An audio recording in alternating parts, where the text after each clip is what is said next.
কি গাঁজা খাইলে শ্বাস ভালো হয়ে যাবে এমন পরামর্শ দিলেন বাবা বলেছে। আজকে কি এখন পর্যন্ত খেতে পেরেছেন নাকি তার আগেই কট? না খাইতে নেই বাবা। গাঁজা খাওয়ার টাকা কিভাবে পান আপনি? এই তো বাবা চিয়া লই মানছে। মানুষের থেকে চায় এই বয়সে আপনি গাঁজা খাচ্ছেন?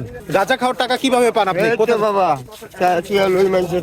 মানুষের থেকে চায় এই বয়সে আপনি গাঁজা খাচ্ছেন?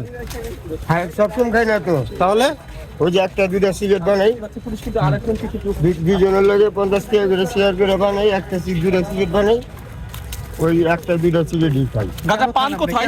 আর হারা জন্য খাই। কেন খান? বাবা রাতে একটু ঘুমানোর জন্য খাই।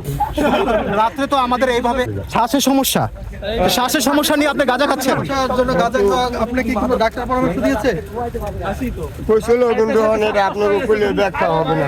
ডাক্তার কি গাঁজা খাইলে শ্বাস ভালো হয়ে যাবে এমন পরামর্শ দিলেন বাবা বলেছে। খাইতাম একটা দুইটা সিগারেট।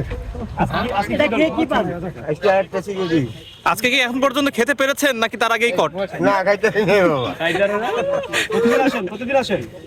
কষ্ট আমি লাগতেছে নাকি? এটাই থাকি বাড়িতে। খাই তো অনেকদিন ধরেই। প্রায় 25-26 বছর হইব খাই। হ্যাঁ আপনার কি পরিবার নাই? আছে। তাহলে তাদের কি হবে? এখন কি আর আমার ওয়াইফ মরে আছে গা। আমার দেশে বাড়ি হলো মুন্সিগঞ্জ, শ্রীনগর থানা, ভাইকপুর গ্রাম। আপনি সেই সুখে গাঁজা খাচ্ছেন কিনা? না না হ্যাঁ সাথে আর কেউ ছিল না একা? না আমি একাই।